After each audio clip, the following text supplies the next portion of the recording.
નમસ્કાર, સમાચારોમાં હું છું આપની સાથે હિરલ મહેતા। સમાચાર અમદાવાદથી કે જ્યાં સરખેજ વોર્ડમાં મતદાન દરમિયાન હોબાળો થયો હતો। ભાજપ અને કોંગ્રેસના કાર્યકરો સામસામે આવ્યા હતા। કોંગ્રેસના ટેબલ પર તોડફોડ થયાના આરોપ લગાવવામાં આવ્યા તો ભાજપના કાર્યકરોએ ધમકી આપી હોવાનો કોંગ્રેસનો આક્ષેપ છે। સરખેજ ખાતે આવેલી ડાયમંડ રાહેલ સ્કૂલની આ ઘટના સામે આવી રહી છે કે જ્યાં સ્કૂલમાં બૂથ નંબર 60, 70, 71 અને 72 આવેલા છે।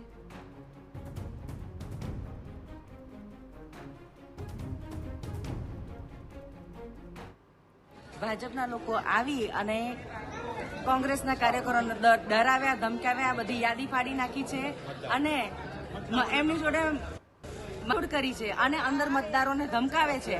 મતદારોને ધમકાવે છે કે વોટ નથી આપવાનો, બોગસ વોટિંગ માટે ટોળે લઈને આવે છે, અમારી સાથે સખત ઝઘડા કરે છે અને જાતિવાદી શબ્દો બી પણ બોલે છે। તો ભાજપના કાર્યકરોએ ધમકી આપી હોવાના કોંગ્રેસ દ્વારા આક્ષેપ કરવામાં આવ્યા છે। સરખેજ ખાતેની આ ઘટના છે કે જ્યાં ડાયમંડ રાહેલ સ્કૂલની આ ઘટના સામે આવી છે। તો સરખેજ વોર્ડમાં મતદાન દરમિયાન જ હોબાળાની ઘટના સામે આવી રહી છે, જેનો આ વિડીયો પણ સામે આવ્યો। ભાજપ અને કોંગ્રેસના કાર્યકરો આમને સામને આવ્યા।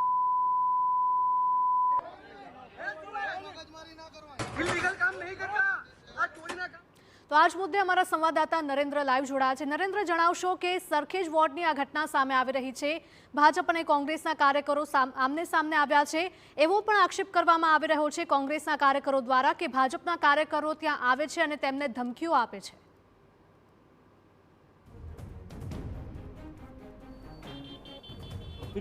કુબીરનગરમાં પણ આ જ પ્રકારે ભારતીય જનતા પાર્ટી અને કોંગ્રેસના કાર્યકર્તાઓ આમને સામને જોવા મળ્યા હતા અને ત્યાં પણ ટપલી દાવ થયો હતો, પરંતુ અહીંયા સરખેજમાં ડાયમંડ સ્કૂલ આવેલી છે અને ત્યાં 69 થી 72 નંબરના બૂથ આવેલા છે અને ત્યાં થોડી વાર પહેલા કોંગ્રેસના જે કાર્યકર્તાઓનું જે બૂથ અહીંયા લગાવવામાં આવ્યું હતું ત્યાં આવીને તોડફોડ કરવામાં આવી હતી, ટેબલ આડું પાડી દેવામાં આવ્યું હતું। આ સિવાય ચૂંટણી સામગ્રી એટલે કે જે મતદાર યાદી હોય છે એ કોંગ્રેસ દ્વારા જે અહીંયા રાખવામાં આવી હતી એ પણ ભારતીય જનતા પાર્ટીના કેટલાક કાર્યકર્તાઓ આવ્યા હતા અને ત્યારબાદ એમના દ્વારા આ જે સામગ્રી છે એ પણ ફાડી દેવામાં આવી હતી। મહત્વની વાત એ છે કે સરખેજ વોર્ડમાં ઓલરેડી કોંગ્રેસના 2 કેન્ડિડેટે પોતાના ફોર્મ પરત ખેંચી લીધા હતા અને જે અન્ય 2 બેઠકો છે એના પર જ કટોકટીનો જંગ જોવા મળી રહ્યો છે। ત્યારે અહીંયા પણ કાર્યકર્તાઓ ભારતીય જનતા પાર્ટીના આવ્યા હતા અને અન્ય જે કોંગ્રેસના કાર્યકર્તાઓ હતા એમને ધમકાવવા માટેનો પ્રયત્ન કર્યો હતો।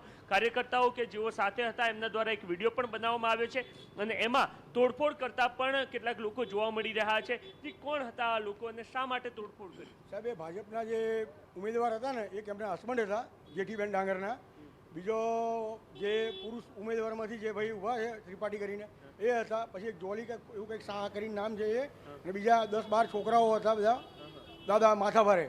એ લોકો પહેલાં બૂથ પર ગયા ત્યાં ગાડી, અને બૂથ પર જઈ અને ત્યાંથી જે મુસ્લિમ લોકો જે વોટિંગ કરતા હતા કોંગ્રેસ તરફી, એમને ખબર પડી ગઈ કે હવે અહીંયાથી ફૂલ વોટિંગ થવાનું છે 3 વાગ્યા પછી, એટલે એ લોકો આવીને ત્યાં આગળ મગજમારી કરી, ત્યાંથી બધાને જે મત આપવા મહિલાઓ જતી હતી એમને કંઈ નીકળેથી જતી રહે, અહીં આવવાનું નહીં તમારે મત કરવા, અને આ તમારા આપણા સરખેજની નથી, આ વેજલપુરની દલિત હરિજન ગંદી ભાષામાં બોલતા હતા।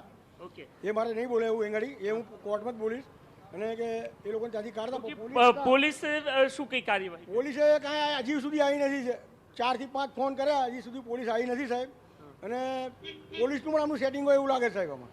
અને એટલા બધા માથાભારી હતા, અહીંયા આવી અને મારા ટેબલ ફેંકી દીધું, જે પત્રિકાઓ કાગળ પેપર હતા બધા ફાડીને ફેંકી દીધા એ લોકોએ, અને અમને કહે કે અહીંથી નીકળી જાઓ, તમે તમારા વેજલપુર વાળા અમારા સરખેજની અંદર વોટિંગ માટે બેસવું નહીં। ઓકે, એટલે તમે અહીંયા કાર્યકર્તા તરીકે બૂથ મેનેજમેન્ટ માટે આવેલા છો। ઓકે, તો કોંગ્રેસના કાર્યકર્તાઓ છે અહીંયા ટેબલ સંભાળવા માટે એમને જવાબદારી સોંપવામાં આવી હતી અને તમામ લોકો અહીંયા જ્યારે એ ચૂંટણીલક્ષી કામગીરી કરી રહ્યા હતા ત્યારે અહીંયા થોડીવાર પહેલા ભારતીય જનતા પાર્ટીના જે કેન્ડિડેટ છે, મહિલા કેન્ડિડેટ, એમના હસબન્ડ અને એ સિવાય અન્ય જે કેન્ડિડેટ છે તેઓ અહીંયા આવ્યા હતા અને ત્યારબાદ તોડફોડ કરી હોવાના આક્ષેપ કોંગ્રેસ દ્વારા કરવામાં આવ્યા છે। જે વિડીયો જોવા મળી રહ્યો છે એમાં પણ કેટલાક લોકો કોંગ્રેસ દ્વારા આ જે ટેબલ રાખવામાં આવ્યું હતું એને ઊંધું પાડી દેવામાં આવ્યું હતું। આ સિવાય તમામ જે ચૂંટણી સામગ્રી છે એ પણ ફાડીને અહીંયા નીચે ફેંકી દેવામાં આવી હોય એ પ્રકારના દ્રશ્યો જોવામાં આવી રહ્યા છે. એમનો દાવો છે કે ભારતીય જનતા પાર્ટી અહીંયા જે કારણ કે માત્ર 2 વોર્ડ અથવા તો 2 જ